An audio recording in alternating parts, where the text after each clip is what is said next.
there everyone, this is Life. Welcome back to my playthrough of Etrian Odyssey. Today we are going to do a few of the first floor quests, I would like to say, known as quests, and in this game they don't give EXP, but usually by doing the task you get EXP from fighting things.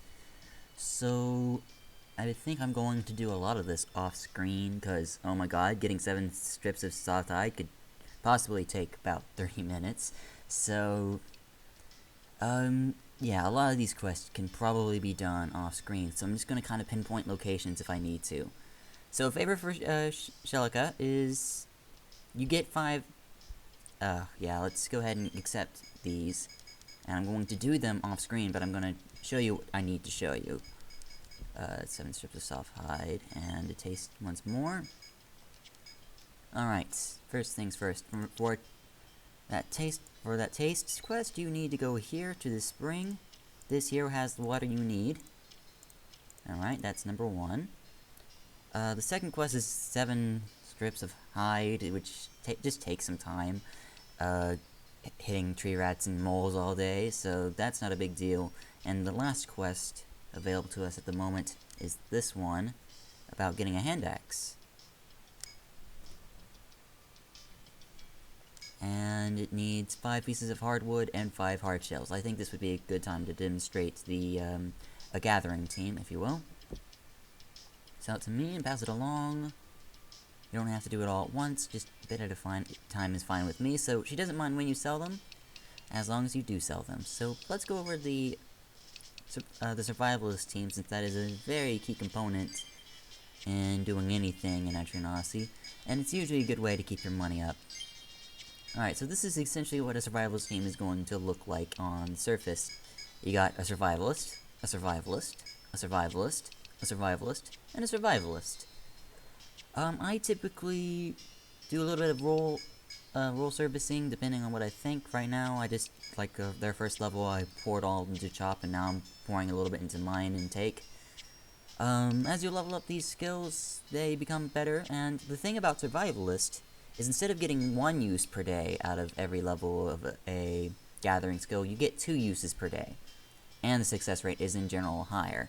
So, that's a good thing. Now, also, let me introduce you to them, because we're probably going to see me use these at least a few times during the LP. This is Vincent, Quint, Whitney, Sall, and Tiara. Short for Tiara and I. So, here we are.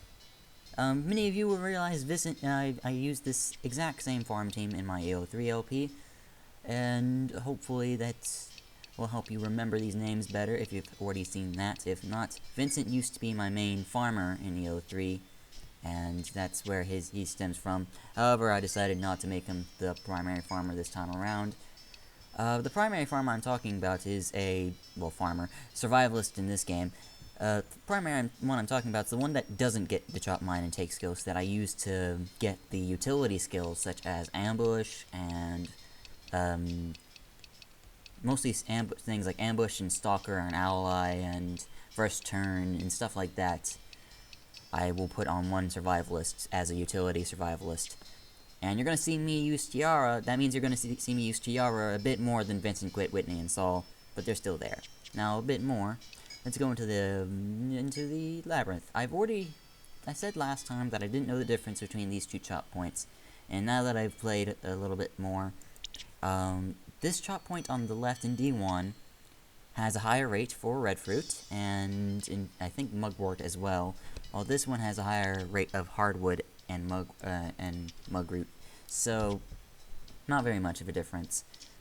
For the sake of most survivalist teams, I'm going to assume you just make one and pump, like, all of them to 3, in which case all you have to do is walk 4 whole steps, and then just jab the A button, and voila, instantly you have money. It's the easiest thing in the world, and for the early game, this is essentially the best thing ever. And this is how you're going to get your first 5 hardwood as well, which is why I'm showing it off. Very easy to understand, amongst other things. And you just keep jabbing this A button until it says you have your daily limit reached. Then you walk back. The chances of fighting something here are extremely low, though it is possible. And essentially that's all there is to it. Very easy money making. Then you just come over here and you pop by and you sell all this stuff. And that should settle all of your hardwood. Like, that one trip just settled my hardwood for good. And we're going to go ahead and sell the rest of this. Actually, I should have held on to that soft hide, but we're not going to recount past mistakes.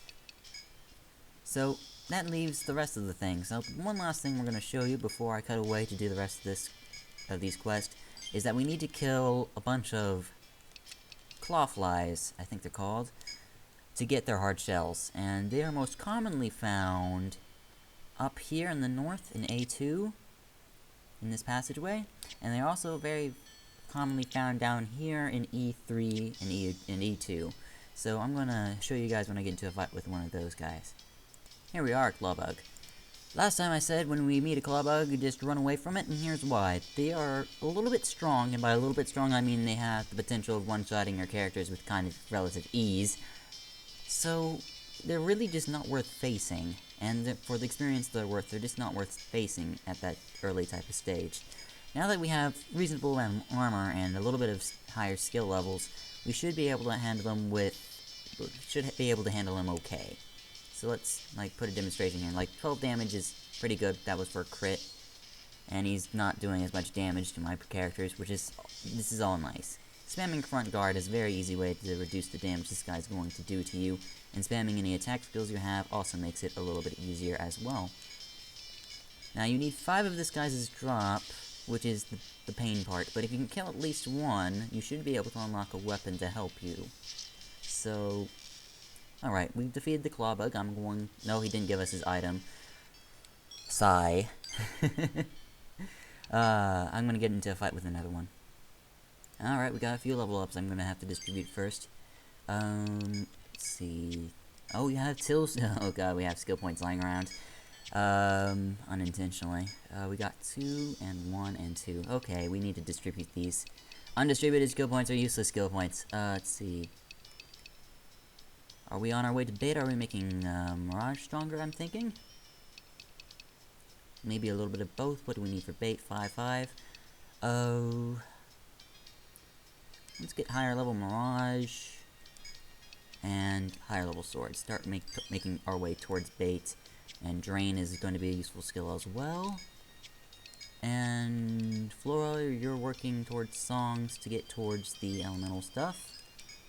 And Linda is working towards Revive, which needs Healer at 7. Okay, once you get 1 hard shell, you can go back to the store, I think, and get something that will help you out a lot in fighting these things. So I'm gonna go make my way back to town. Alright, we're here. Now remember while you're here to not sell these soft hides, as tempting as it is. Go ahead and sell this. Yes, this is going to help you immensely. And for those of you who don't know what this sword does, it's so amazing. It has 15 attack. 1, 2, 3. Now that you've been using Scaramus axes for way too long, you can upgrade to something so much better. 7 attack from 20 is an absurd boost. Should I just say? It's like, oh man, 7 over 20, 6 over, it's good.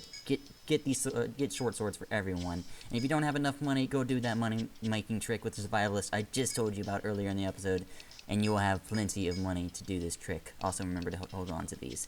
So with these short swords, fighting the Clawbugs have just become 10 million times easier, and you probably have at least one sword user to help with you. So, back to cutting.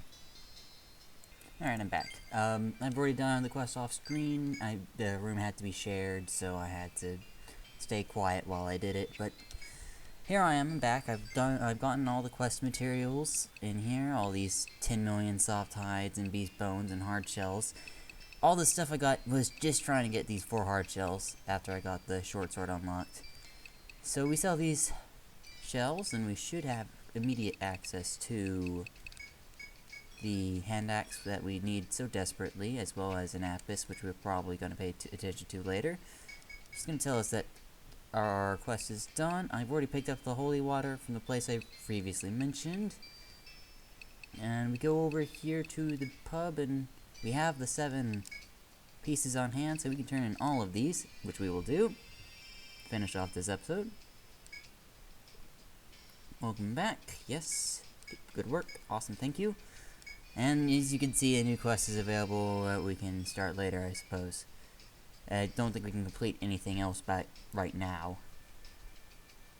Able to get stuff, Grandpa, Verge of Death, and that's it for that one. And we get a free hand axe for this one. Unfortunately, my Latchneck does not do axes as well as she does swords, so I guess I'll have to compare.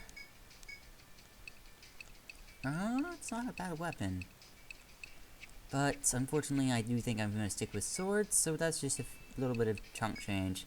Now, invariably by doing this, I have obtained level 6 very easily just by doing those 3 quests. Like, they're not hard to do, they just take some time, and sometimes it takes longer than others, and those poor claw bugs just don't want to show up sometimes. So it takes a little longer. So invariably, because it took longer, I got to level 6 completely unintentionally. That we will now spread these levels across. Tornado's getting Tornado to 2, TP up to 1. And over here we need to get Drain to 1. Do I want Drain to 2? Yes, we want Drain to 2. Because that's because that's just nice. We're going to start working on Mirage a little bit more, but I'm not sure if I want to stop all trails on Mirage and go for bait, or just use Mirage. I think we're gonna go ahead and max out Mirage before we continue going on to bait for the higher Mirage for the higher confusion chance. Ren is working on Backguard and is going to get her first level into Defender. Very nice. Linda is going to, let's see, I always forget what Revive is. 7, and Cure 3 is above level 3. So we're very well on our way there. Let's go ahead and get Cure 3 down. I think that, yeah. I'm gonna go ahead and get Cure 3 to 3 first, since it's a very useful skill. Oh, not right now. Cure 1 is sufficient, but later Cure 3 becomes nice. Flora is working on getting towards the elementals. And we can get started on getting one of those next time. And I think that's it for the day. Alright, hey there everyone, this has been Life. As always, I thank you for watching. Next time we are going to start exploration on the 2nd floor. See you guys then.